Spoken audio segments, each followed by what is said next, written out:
The medical bay of the new Seoul hummed with quiet machines. Dr. Hana Kim lay on the recovery bed, her body still weak from 3 days of difficult childbirth. Her dark hair stuck to her forehead with sweat, but her eyes were bright as she looked at the small bundle in her arms. Baby Nari was sleeping peacefully. The tiny girl was beautiful in a way that made everyone who saw her stop and stare. Half her skin was soft and pink like her mother's. The other half showed small crystal patches that caught the light like tiny diamonds. These patches were the mark of her father's people, the Velthrons. She was the first child ever born from a human and Velthron union. Hana smiled as she touched one of the crystal patches on Nari's cheek. It was warm and smooth, not cold like most people expected. The baby's breathing was steady and strong. All the medical tests showed she was healthy despite the dangerous pregnancy that had nearly killed Hana twice. Captain Do-hyun Park stood near the door, watching with a gentle expression. He was a tall man with kind eyes who had supported Hana through every difficult moment. Communications officer Min Jae-cho sat in a chair nearby, scrolling through messages of congratulations from Earth. Medical Chief Somin Lee checked the monitors one more time, making sure both mother and baby were stable. The door to the medical bay opened with a soft hiss. Keth Morvain entered, his 7-foot frame moving with the careful grace all Velthrons possessed. His crystalline skin reflected the room's lights in shifting patterns of blue and silver. Where humans had hair, Keth had formations of clear crystal that grew from his scalp like a crown. His large eyes were the color of deep ocean water. For 2 years, Keth had been Hana's partner in every sense of the word. They had worked together on research projects that helped both their species understand each other better. They had shared meals, conversations, and dreams of a future where humans and Velthrons could live in peace. Their relationship had been called a miracle by diplomats across the galaxy. Keth approached the bed slowly. His face showed no expression, which was normal for his people. Velthrons did not display emotions the way humans did. But Hana had learned to read the subtle signs, the way he held his shoulders, the speed of his movements, the patterns of light that moved through his crystal formations. Something was wrong. Hana, Keth said in his deep voice. The translation device at his throat turned his harmonic speech into words she could understand. We must speak. Hana felt her heart skip a beat. During the pregnancy, Keth had been constantly worried about her health. He had stayed by her side through every medical crisis. He had held her hand when the doctors said they might lose both her and the baby. He had even cried, something Velthrons almost never did. Is everything all right? Hana asked, adjusting her hold on baby Nari. Captain Park stepped forward slightly, sensing tension in the air. Min-jae looked up from his tablet. Somin paused in her work with the medical equipment. Keth stood very still for a long moment. The crystal formations on his head shifted from blue to a pale gray color. This was a sign Hana had never seen before. The biological imperative has been fulfilled, Keth announced in a flat tone. Hana blinked, confused. What do you mean? Our partnership served its purpose. We have successfully created offspring that proves human and Velthron genetics can combine. The scientific data has been recorded. The diplomatic goals have been achieved. A cold feeling spread through Hana's chest. Keth, I don't understand what you're trying to say. The tall alien clasped his hands behind his back, a gesture that meant he had made a final decision. I am requesting immediate reassignment to the Velthron research colonies in the Outer Rim. Our bond should be dissolved now that its purpose is complete. The words hit Hana like a physical blow. She stared at Keth, waiting for him to explain that this was some kind of misunderstanding. Maybe the translation device was broken, maybe he was talking about a temporary assignment, but his crystal formations had turned completely gray now. His large eyes looked at her with the same expression he used when examining scientific data. You want to leave? Hana's voice came out, as a whisper. It is the logical conclusion, Keth replied. Continuing this partnership serves no purpose for either of our species' advancement. My skills would be better used in pure Velthron research environments. You should focus on raising the child according to human customs. Captain Park's face darkened. Are you serious right now? Minjae had stopped looking at his tablet and was staring at Keth with disbelief. Soman set down her medical scanner with more force than necessary. Hana looked down at baby Nari, who was still sleeping peacefully. But she's your daughter. She is a successful hybrid specimen, Keth corrected. Her existence proves that our species can reproduce together. This data will be valuable for future colonization efforts and diplomatic relations. Specimen? Hana's voice grew stronger despite her exhaustion. She's not a specimen. She's our child. Emotions are clouding your judgment, Keth said calmly. This response was predicted in the psychological profiles. Human attachment behaviors are known to persist beyond their biological usefulness. Captain Park stepped closer to the bed, his hands clenched into fists. Get out. Keth turned his attention to the captain. I do not understand your hostility. This decision benefits everyone. Hana can return to Earth with the child. I can continue my research without the inefficiencies that emotional attachments create. Both our species gain valuable knowledge from this experience. You think she's inefficient? Minji asked, his voice rising. All emotional bonds create inefficiencies, Keth explained as if he were teaching a class. They require time and energy that could be used for advancement. They cause illogical decision-making. They create dependencies that limit individual growth. Hana felt something hot and fierce growing in her chest. It burned away the cold shock and replaced it with something much stronger. She had spent 2 years learning about Velthran culture. She knew their laws, their customs, their way of thinking. You want to dissolve our partnership? She asked quietly. Yes. According to Velthran law, Keth's crystal formations flickered, slightly. Yes, of course. Hana shifted baby Nari to one arm and used her free hand to push herself up straighter in the bed. The movement sent pain through her body, but she ignored it. Then I challenge you to a formal severance ritual. The medical bay fell completely silent. Even the machines seemed to quiet their humming. Keth's large eyes widened slightly, the first real emotion he had shown. That is not possible.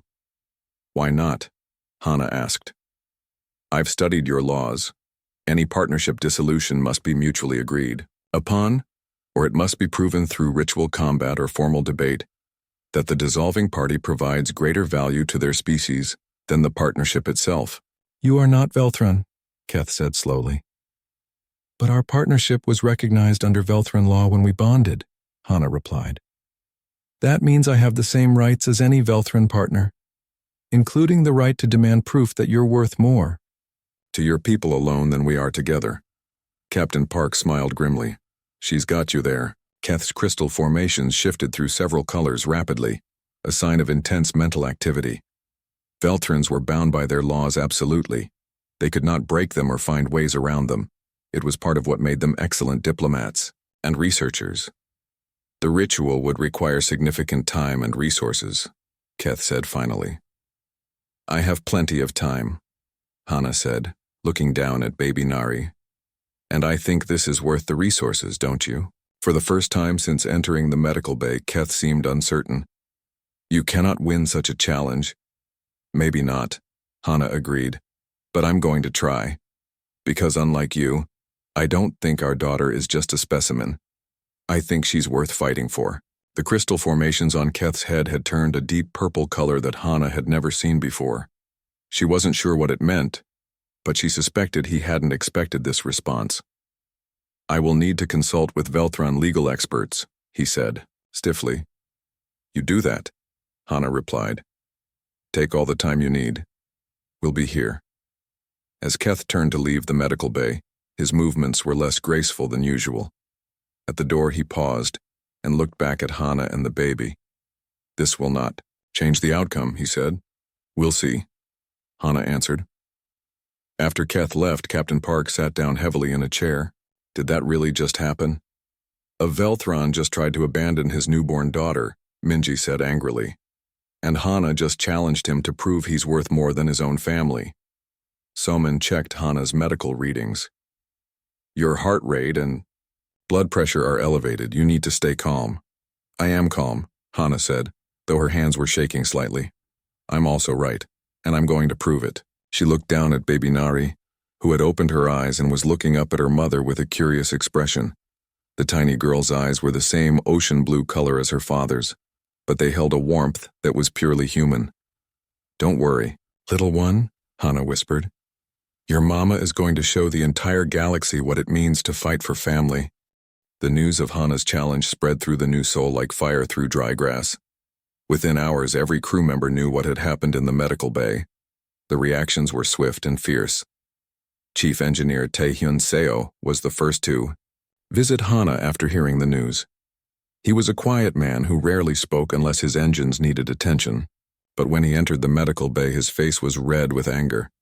That crystal-headed fool thinks he can abandon you and the baby? Taehyun asked, his voice shaking. After everything you went through to carry his child? Hana was sitting up in bed, feeling stronger after a full day of rest. Baby Nari was nursing contentedly, making small, happy sounds. The sight of the peaceful infant made Taehyun's expression soften.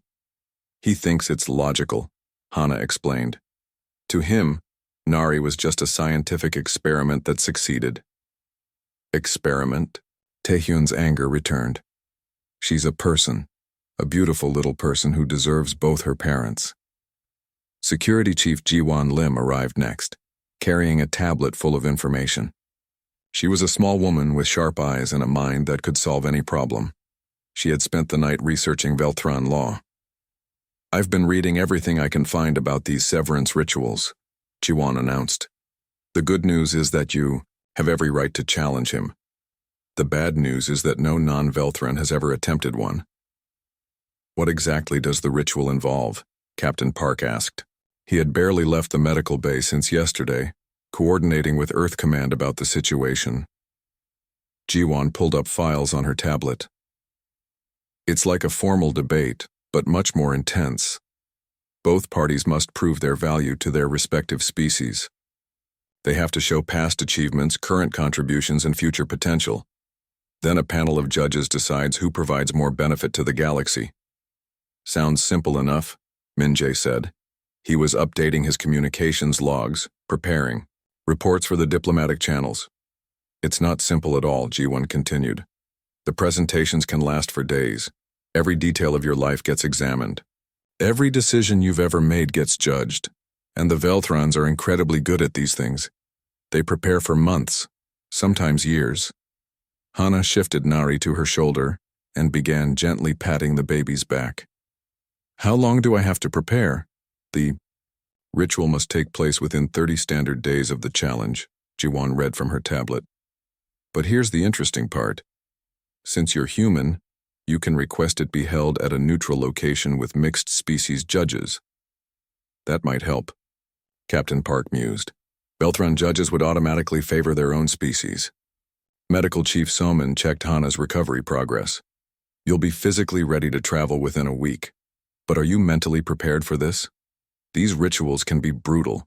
They'll attack everything about you, your choices, your worth as a person. Hana looked down at baby Nari, who had fallen asleep on her shoulder. The tiny girl's crystal patches caught the light, creating small rainbows on the medical bay wall. Let them try. I know what I'm worth. More importantly, I know what she's worth. 2 days later, Keth returned to the medical bay. His crystal formations were a steady blue color, indicating he had reached a calm decision. Behind him walked 3 other Velthrons that Hana had never seen before. I have consulted with the Velthron Legal Council, Keth announced formally. Your challenge is legally valid. The ritual will take place in 18 days at Nexus Station. The lead legal advisor stepped forward. She was taller than Keith, with crystal formations that sparkled like stars. I am Advisor Thessarian Prime. We wish to understand your motivations for this challenge. Surely you realize you cannot win. Hana stood up carefully, still holding baby Nari. I realize you think I can't win. There's a difference. Explain this difference, the second advisor requested. His crystals were deep red, almost black. You think this is about proving I'm more valuable than Keth? Hana said clearly. But that's not what I'm trying to prove at all. The Velthrons exchanged glances, their crystals flickering with rapid communication patterns that humans couldn't understand. "Then what is your purpose?" Thessarian Prime asked. "I'm going to prove that abandoning your child is never logical, no matter what species you are." Keth's crystals turned pale. "The child's welfare is not relevant to a severance ritual. Only individual contributions to species advancement matter." "According to Velthran law, yes," Hana agreed. "But the ritual will be judged by representatives from multiple species, and I'm betting that most species in this galaxy understand that children need their parents." The third advisor, whose crystals were bright yellow, spoke for the first time. "You intend to argue emotion over logic." "I intend to argue that logic without compassion isn't actually logical at all," Hana replied. Captain Park smiled proudly. Behind him, the rest of the human crew were gathering. Word had spread that the Velthron legal team was visiting, and everyone wanted to show support for Hana. "The terms are set," Thessarian Prime declared. "Nexus Station, Council Chamber 7, 18 days from now. Each party will have 4 hours to present their case. Are you certain you wish to proceed?" "Absolutely certain," Hana answered without hesitation. After the Velthrons left, the human crew crowded into the medical bay. Chief Science Officer Boyoung Chen had brought her entire research team. Navigation Officer Kyung-ho Yoon came with detailed star charts of the route to Nexus Station. Even the kitchen staff arrived with special foods they thought might help Hana regain her strength. "We're all behind you," Captain Park announced. "Whatever you need for this ritual, you'll have it." "I need to understand everything," Hana said. "Every human achievement, every contribution we've made to galactic civilization, every problem we've solved that other species couldn't." Science Officer Chen nodded eagerly. "We can compile a complete database. Every medical breakthrough, every technological innovation, every diplomatic success. Don't forget the cultural contributions," Minjae added. "Human art, music, literature, things that make life worth living, not just surviving." "And the personal stories," suggested Ji-won. "Cases where humans sacrifice their own advancement to help others. Adoptions, medical volunteers, disaster relief workers." Hana felt a warm glow spreading through her chest. This was what Keth didn't understand. He saw her challenge as one individual against another. But humans were never truly individual. They were part of something larger, something that made them stronger together. "There's something else," she said quietly. "I want to know about hybrid children in other species. Have any other races successfully raised children with mixed genetics? How did they handle the cultural differences?" "That's brilliant, Captain," Park said. "You're not just defending yourself, you're defending the principle of interspecies families." Baby Nari woke up and looked around at all the people surrounding her. She made a small cooing sound that made everyone smile. Her ocean blue eyes seemed to take in every face, as if she was memorizing the people who cared about her. "She's going to grow up knowing she was worth fighting for," Hana whispered, kissing the top of Nari's head. Over the next week, the new Sol became a research hub unlike anything the ship had ever seen. Every department contributed data, stories, and evidence. The communications array worked overtime as messages poured in from Earth, offering support and additional information. But the most surprising support came from an unexpected source. Other species began sending messages too. The Andromedan Council sent records of their own struggles with emotional bonds. The Rigelian Trade Federation contributed data about the economic benefits of stable family structures. Even the warrior species from the Beta Quadrant sent information about their adoption customs. "It seems like we've touched a nerve," Captain Park observed, reading through the incoming messages. "Species across the galaxy are interested in this ritual. Or maybe they're just curious to see if a human can actually challenge Velthran logic and win," Minjae suggested. Hana was studying late into the night, preparing her arguments while baby Nari slept peacefully in a crib beside her desk. She had filled dozens of notebooks with facts, figures, and stories that illustrated human achievements. But as she worked, she realized something important. This wasn't just about proving human worth. It was about proving that love and logic weren't enemies. It was about showing that caring for others made every species stronger, not weaker. 10 more days, she murmured to sleeping Nari. 10 more days, and we'll show them what it really means to be human. Nexus Station was the largest diplomatic facility in known space. Built at the intersection of 5 major trade routes, it served as neutral ground for species across the galaxy.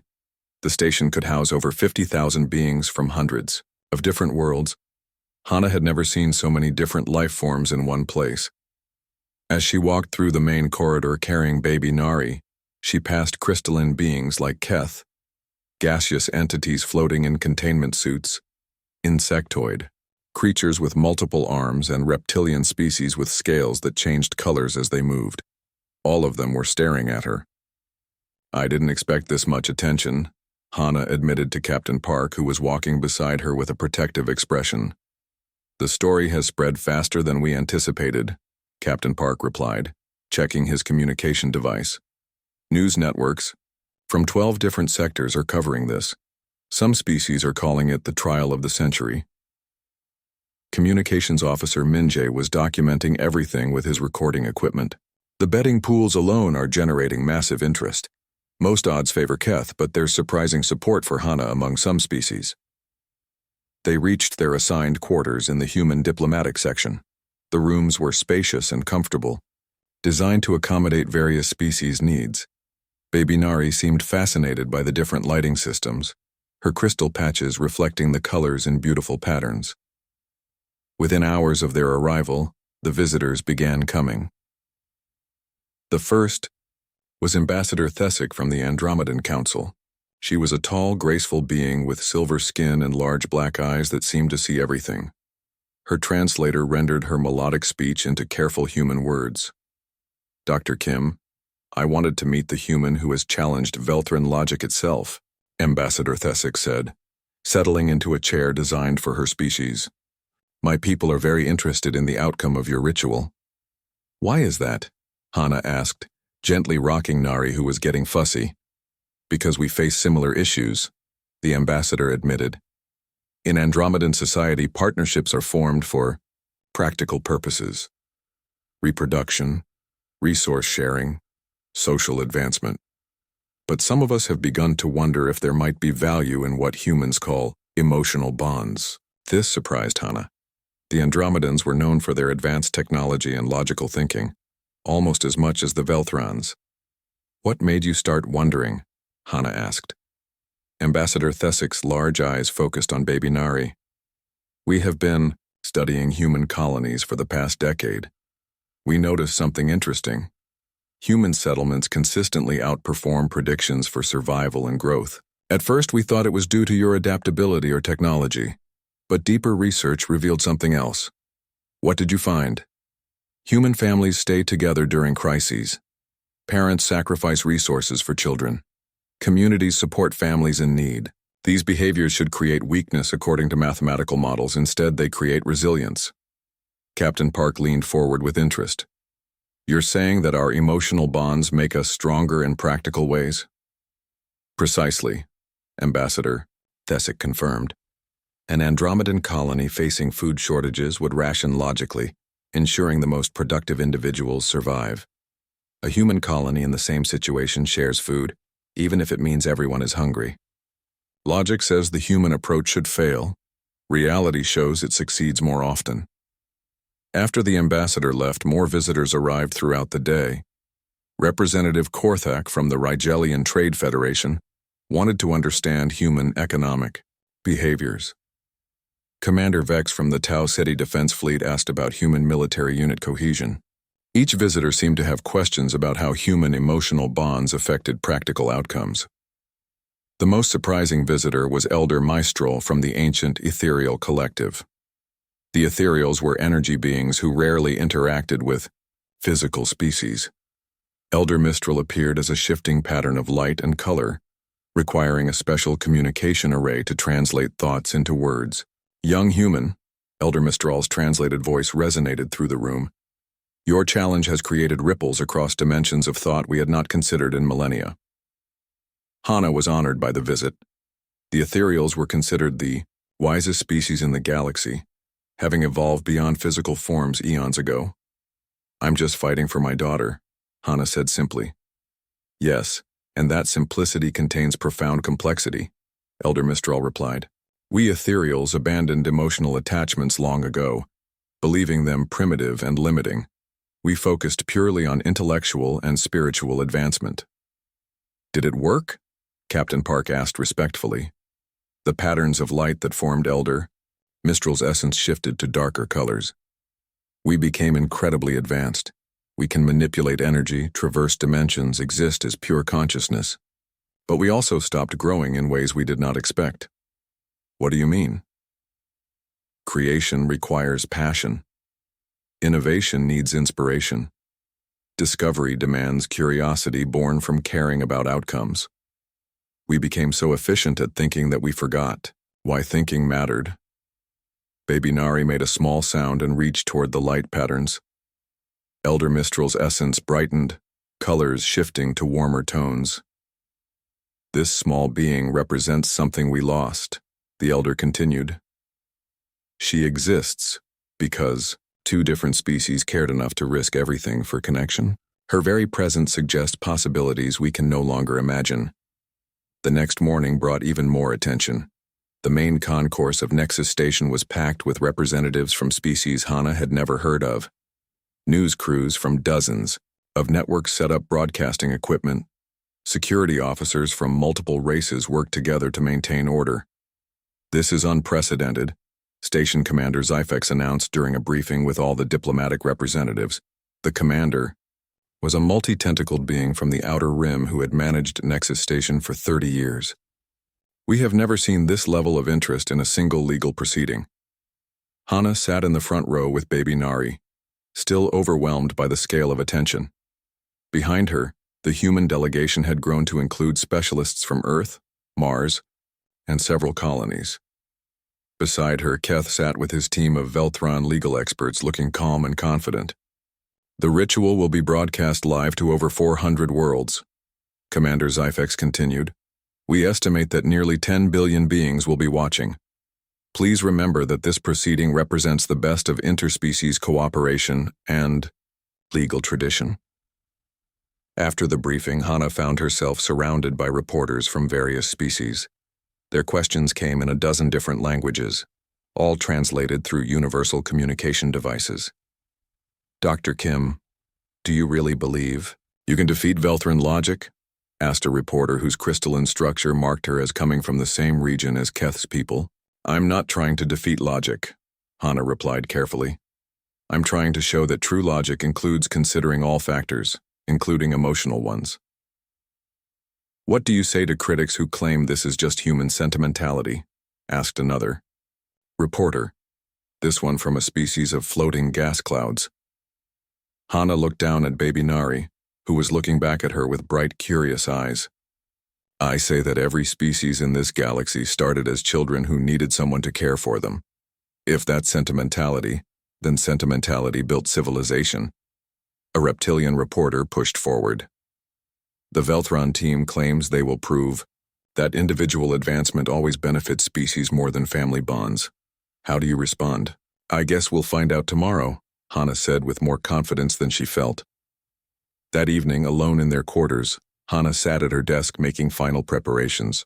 Her notes covered everything from human medical innovations to adoption rates among various species. She had documented case after case of humans achieving great things because they were fighting for someone they loved.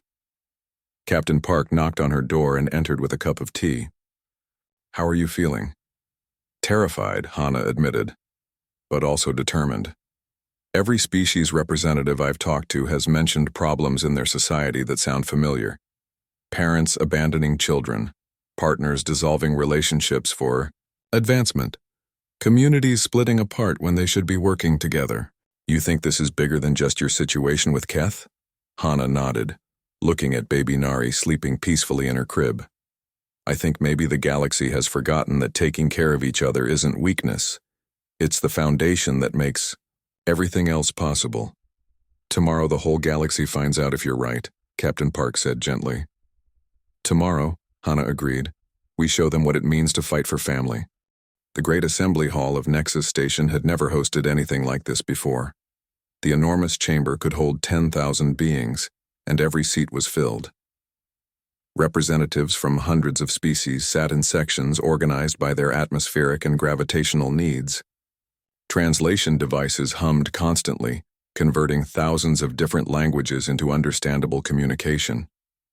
Hana walked onto the main floor carrying baby Nari, who was dressed in a tiny outfit that seemed to glow under the bright lights. The infant's crystal patches caught the illumination from dozens of different light sources, creating small rainbows that danced across the chamber walls. The 5 judges sat at an elevated platform at the front of the hall. Judge Primary Valdris was Velthran, her crystal formations indicating high rank and advanced age. Judge Corvin represented the Ragelian Trade Federation, his metallic skin reflecting the chamber's lights. Judge Thasara came from the Andromedan Council, her silver features calm and thoughtful. Judge Zentar was from the warrior species of Beta Centauri, his scaled hide marked with battle scars. The 5th judge was Elder Zephyr from the energy-based ethereal collective, appearing as a swirling pattern of light. "This tribunal will now commence," Judge Primary Valdris announced, her voice carrying clearly through the chamber's acoustic systems. "We are here to determine the validity of a severance ritual challenge between Keth Morvain of the Velthran people and Hana Kim of the human species." Keth rose from his position at one of the speaker platforms. His legal team had prepared extensively, and it showed in every precise movement he made. His crystal formations were a steady, confident blue color. "Honored judges," Keth began, "I present my case for individual advancement over partnership maintenance." For the next 2 hours, Keth delivered a presentation that impressed even his opponents. He detailed every innovation he had contributed to Velthran technology, 17 major engineering breakthroughs that had improved ship efficiency by 30%, 43 process improvements that had saved thousands of work hours across Velthran colonies, mathematical models showing how his continued research could benefit not just Velthrans but dozens of allied species. The presentation included holographic displays of his work, testimonials from Velthran scientists, and detailed projections of future discoveries he could make if freed from what he called partnership inefficiencies. "The evidence is clear," Keth concluded. "Individual focus produces superior results. The emotional attachments that humans value consume time, energy, and mental resources that could be directed toward species advancement. My continued partnership with Dr. Kim would reduce my productive capacity by an estimated 47%.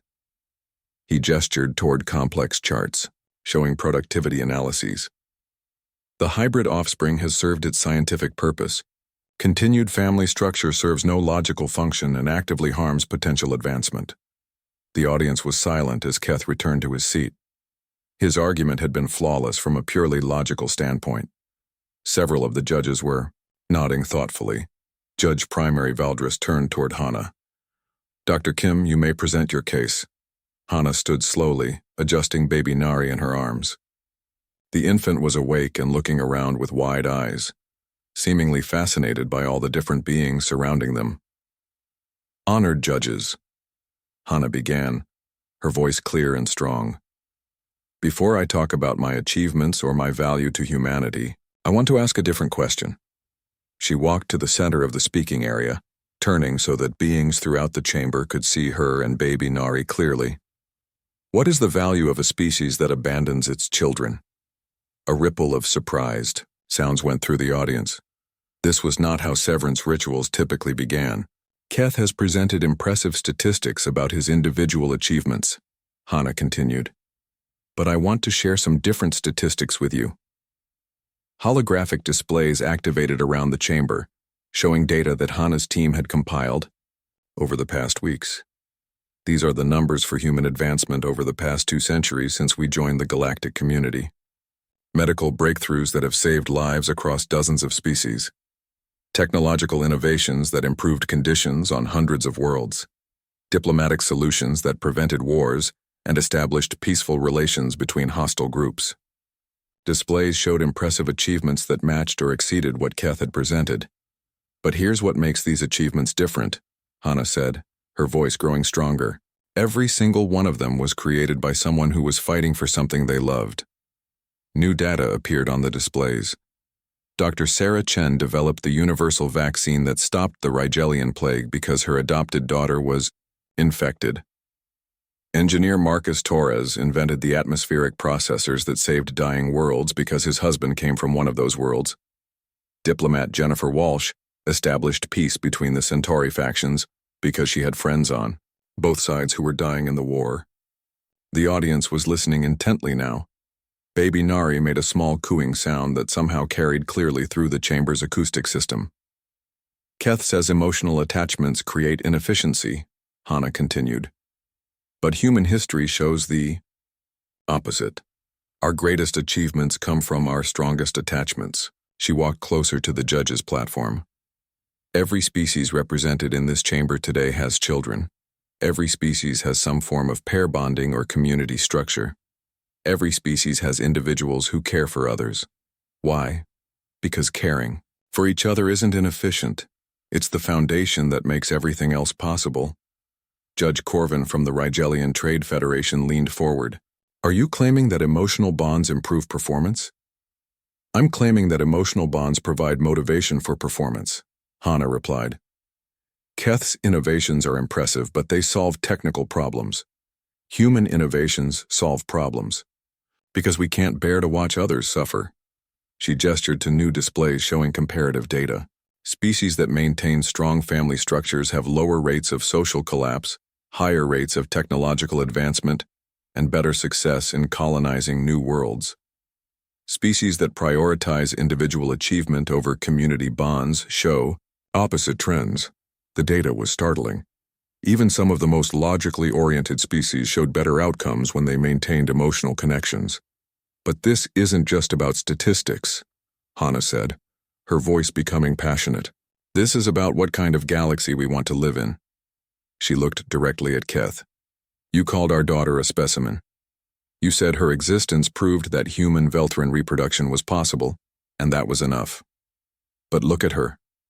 Hannah held Baby Nari up so the entire chamber could see her. The infant's crystal patches were glowing softly, responding to her emotional state. Her blue eyes were bright and alert, taking in the thousands of faces looking at her. She's not a specimen. She's the first member of a new generation that will grow up thinking cooperation between species is normal. She'll speak both human languages and Velthran harmonic communication. She'll understand both logical thinking and emotional intuition. She represents possibilities that neither of our species could achieve alone. The chamber had become completely silent, except for the soft sounds Baby Nari was making. Keth wants to abandon her to focus on individual advancement, Hannah continued. But what advancement is worth more than teaching a child that she's loved? What efficiency justifies telling the next generation that relationships don't matter? She turned to address the entire audience. Every being in this chamber was once someone's child. Someone fed you, protected you, taught you the things you needed to know. Someone loved you enough to help you become who you are today. If we say that caring for children is inefficient, what does that say about the foundation of our own existence? Judge. Thisara from the Andromedan Council was staring at Baby Nari with fascination. Dr. Kim, you're suggesting that child rearing has measurable benefits for species advancement? I'm suggesting that children who grow up knowing they're wanted and loved become adults who want to make the world better for others, Hannah replied. Children who are abandoned or treated as experiments become adults who see relationships as temporary and others as expendable. She looked around the chamber, making eye contact with representatives from dozens of species. We've all seen what happens to societies that lose the ability to care for each other.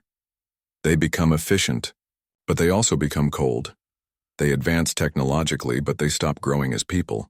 They solve immediate problems, but they lose the motivation to solve bigger ones. Judge Zentar from the warrior species spoke in a gruff voice. You speak of motivation, but warriors fight for honor and victory, not emotional attachment. Do they? Hannah asked gently. Or do warriors fight to protect the people and places they love?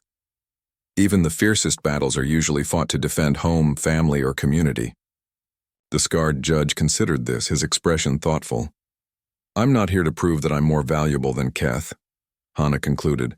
I'm here to prove that we're more valuable together than apart, that our daughter deserves to grow up with both her parents, that the future of interspecies cooperation depends on building relationships that last, not abandoning them when they become challenging. She kissed the top of baby Nari's head, and the infant's crystal patches glowed brighter in response. If we can't figure out how to love our own children, how can we ever learn to love each other? The great assembly hall remained completely silent for nearly a full minute after Hannah finished speaking. Baby Nari's soft babbling was the only sound in the enormous chamber. Then, something unprecedented happened. Judge Zentar from the warrior species stood up from the judge's platform. His scarred face showed an expression that none of his people had seen in decades. I request permission to address the assembly, he announced in his deep, gravelly voice.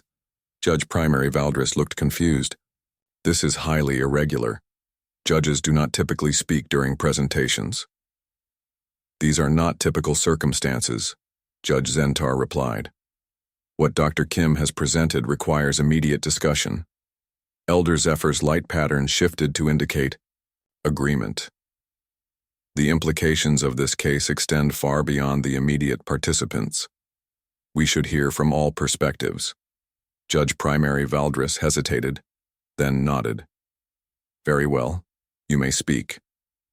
Judge Zentar stepped down from the platform and walked toward the center of the chamber.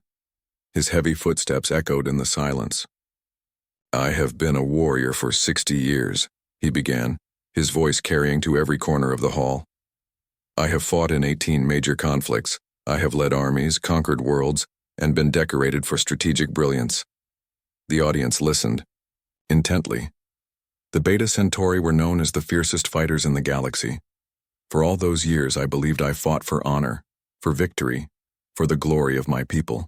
But Dr. Kim has made me realize something I have been hiding from myself. He stopped in front of where Hannah stood holding baby Nari.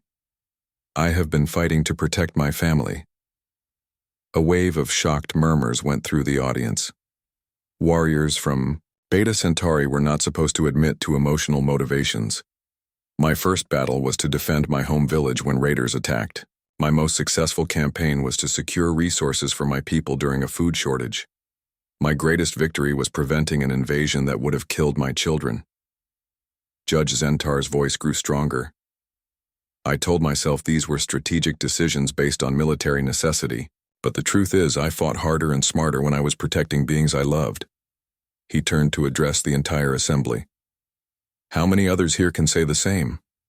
How many of your greatest achievements came when you were fighting for something you cared about? Representative Korthak from the Regelian Trade Federation slowly stood up in his section. Our most profitable trade agreements were negotiated to help struggling colonies where our families had settled. Ambassador Thesic from the Andromedan Council rose next. Our most important scientific discoveries happened when we were trying to save lives during medical crises. More beings throughout the chamber began standing and speaking. A pattern was emerging that no one had expected. Our best agricultural innovations came when our children were hungry, called out a representative. From the farming worlds, our most efficient manufacturing processes were developed to build homes for displaced refugees, added a member of the Industrial Guild. Our fastest ships were designed to reach colonies under attack before help arrived too late, announced a voice from the Transportation Consortium. Keth was watching this unprecedented display with growing alarm. His crystal formations had shifted to a pale yellow color that indicated confusion and concern. Judge Primary Valdris called for order. This is most irregular. We are here to determine individual value, not to discuss emotional motivations. But Elder Zephyr's light patterns had become brighter and more complex. Perhaps we need to reconsider what individual value means. The ancient energy being addressed the chamber directly. For millions of years, the ethereal collective has prided itself on pure logical advancement. We eliminated emotional attachments, family structures, and personal relationships. We became incredibly efficient. The light patterns shifted to darker colors. But we also stopped creating anything new. Our last major innovation was 7,000 years ago. Our last cultural achievement was even older. We became perfect at thinking but forgot why thinking mattered. Elder Zephyr's essence moved closer to where Hana stood with baby Nari. This small being represents something we lost long ago. She exists because two different species cared enough about each other to risk everything for connection. Her very presence suggests possibilities we can no longer imagine. Judge Corvin from the Rigelian Trade Federation was studying data on his personal device. I am seeing some disturbing patterns in our economic models. Species with stronger family structures consistently outperform projections for long-term stability and growth. That cannot be correct, protested one of Keth's legal advisors. Emotional attachments create inefficiencies that should reduce productivity. The data suggests otherwise, Judge Corvin replied grimly. Societies that prioritize individual achievement over community bonds show higher rates of social collapse, internal conflict, and technological stagnation. Judge Thesera from the Andromedan Council was accessing her own information systems. Our anthropological studies confirm this pattern. Human colonies consistently exceed survival and development predictions even in harsh conditions. Why? Asked Judge Primary Valdris. Because they share resources during crises instead of rationing them efficiently, Judge Thesera explained. Because they care for injured members instead of abandoning them. Because they make decisions based on what's best for their families, not what's most logical for individuals. Keth finally stood up, his crystal formations now flashing rapidly through multiple colors. This discussion has moved far from the proper focus of a severance ritual. Personal emotions should not influence legal proceedings. But that's exactly the point, Hana said, stepping forward. You're treating this like our relationship and our daughter are just legal technicalities to be resolved efficiently. But they're not. They're the most important things in my life, and that importance makes me stronger, not weaker. She looked around the chamber at all the representatives who had been sharing their own stories. Everyone here has just proved that their greatest achievements came from love, not logic. From caring about others, not advancing themselves. But we've all been pretending that these motivations were secondary or irrelevant. Baby Nari made a happy sound and reached toward Keth. The infant's crystal patches were glowing with warm light, and her blue eyes were fixed on her father with unmistakable recognition and affection. Keth stared at his daughter for a long moment. His crystal formations went through a series of colors that even other Velthrons had rarely seen. The child recognizes genetic connection, he said quietly. This is expected behavior. She recognizes you because you're her father, Hana corrected gently. She loves you because you held her when she was born. She cared for you before she could even understand what caring meant. The chamber watched in fascination as baby Nari continued reaching toward Keth, making small sounds that seemed almost like attempts at the harmonic communication Velthrons used. She's trying to talk to you, Hana realized. She's trying to communicate, in your language. Keth's crystal formation suddenly flashed a brilliant white color. In Velthron culture, this indicated a moment of profound realization or emotional breakthrough. That is impossible, he whispered. Infants cannot learn harmonic patterns for months. Human infants can't, Hana agreed. But she's not just human. She's part Velthron too. She's trying to connect with both her parents in the ways that feel natural to her. The implications of this hit everyone in the chamber at the same time. Baby Nari wasn't just the first human Veltron hybrid. She was the first being who could naturally bridge the communication gap between two completely different species. The hybrid offspring possesses capabilities neither parent species anticipated, Elder Zephyr observed. Her potential value to galactic civilization may be immeasurable. But only if she grows up understanding both cultures, Hana added. Only if she has parents who can teach her to use these abilities to help others, instead of just advancing herself. Keth was still staring at his daughter, who was continuing her attempts at harmonic communication. For the first time since the ritual began, his logical composure was cracking. I had not considered this possibility, he admitted quietly. Because you were thinking about her as a completed experiment instead of a growing person, Hana said. But she's just beginning. Everything she becomes depends on what we teach her about the value of caring for others. What happened next would be remembered across the galaxy for generations. Keth Morvain, logical Velthran engineer, did something that no member of his species had done in recorded history during a formal legal proceeding. He walked across the chamber floor to where Hana stood holding their daughter. His crystal formations were cycling through colors so rapidly that other Velthrans couldn't interpret the patterns. When he reached them, he stopped and looked down at baby Nari, who was still making small harmonic sounds and reaching toward him. "May I hold her?" he asked quietly. The entire chamber held its breath as Hana carefully transferred baby Nari to Keith's arms. The moment he held her, something remarkable happened. The infant's crystal patches began resonating with her father's, creating a soft, harmonic frequency that filled the silent hall. Keth's own crystal formations suddenly shifted to a deep purple, color that even elder Velthrans recognized as profound emotional breakthrough. He began making gentle harmonic sounds back to his daughter, and baby Nari responded with delighted babbling that mixed human vocal patterns with Velthran frequencies. "She is communicating," Keth whispered in amazement. "She understands harmonic meaning patterns that should take months to develop. She understands love," Hana corrected softly. "In any language." Keth looked up from his daughter to meet Hana's eyes. "I have made an error in calculation." "What kind of error?" "I calculated the value of individual achievement versus partnership, maintenance, but I failed to calculate the value of what we could achieve together that neither could achieve alone." He gestured to baby Nari, who was now making sounds that were clearly attempts to communicate with both parents simultaneously. "She is not just proof that our species can reproduce together. She is proof that our species can create something entirely new. A being who thinks with both logic and emotion, who communicates in multiple forms, who could serve as a bridge between ways of thinking that have never been connected before." Judge Primary Valdris had been watching this exchange with growing concern.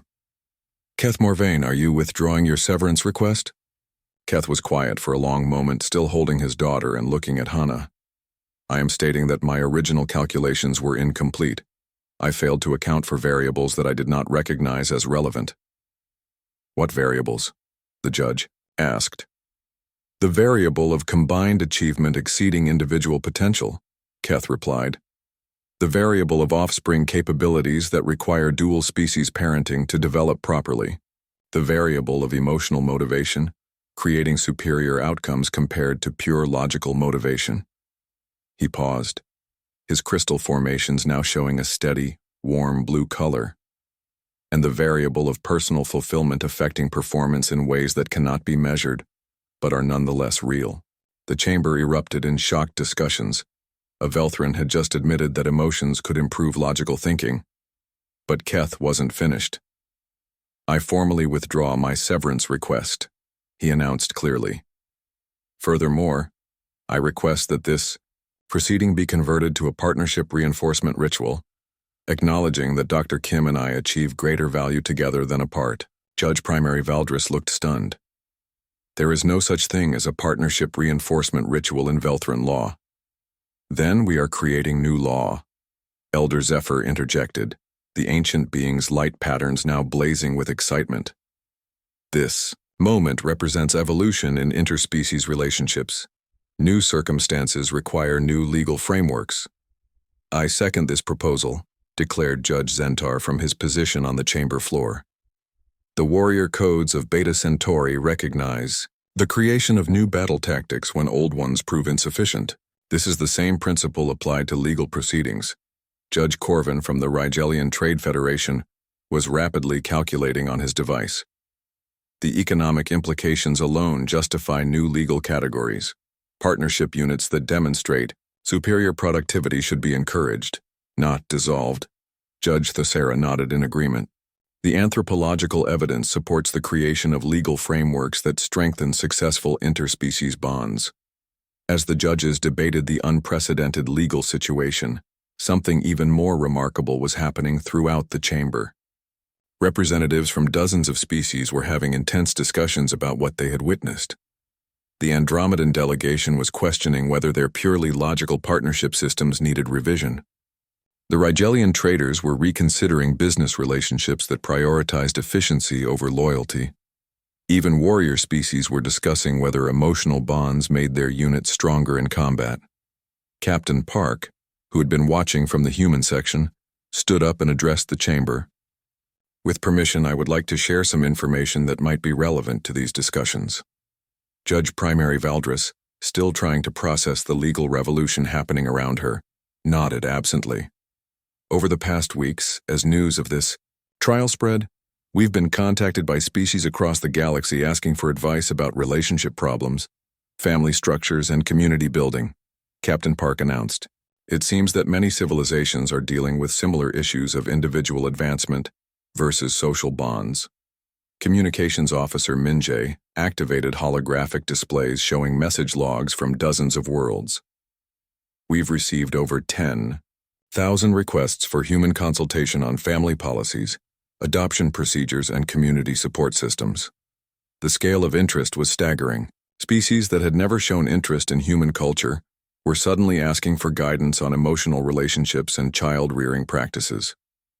The Korvaxi warrior clans want to know how humans care for disabled children instead of abandoning them, Captain Park continued. The Thessian collective is asking about human adoption customs. The Outer Rim mining colonies want advice on maintaining family connections across long distances. Elder Zephyr's light patterns were now pulsing with what could only be described as excitement. This trial has revealed something unprecedented. Every species in this galaxy has been struggling with the same fundamental question about the value of emotional bonds versus logical efficiency. And humans may have found better answers than the rest of us, added Judge Thesara quietly. Baby Nari chose that moment to make a particularly complex series of sounds that seemed to combine human laughter with Velthran harmonic joy. The sound carried clearly through the chamber's acoustic systems, and the effect on the audience was immediate. Beings from dozens of different species began making their own sounds of happiness or approval.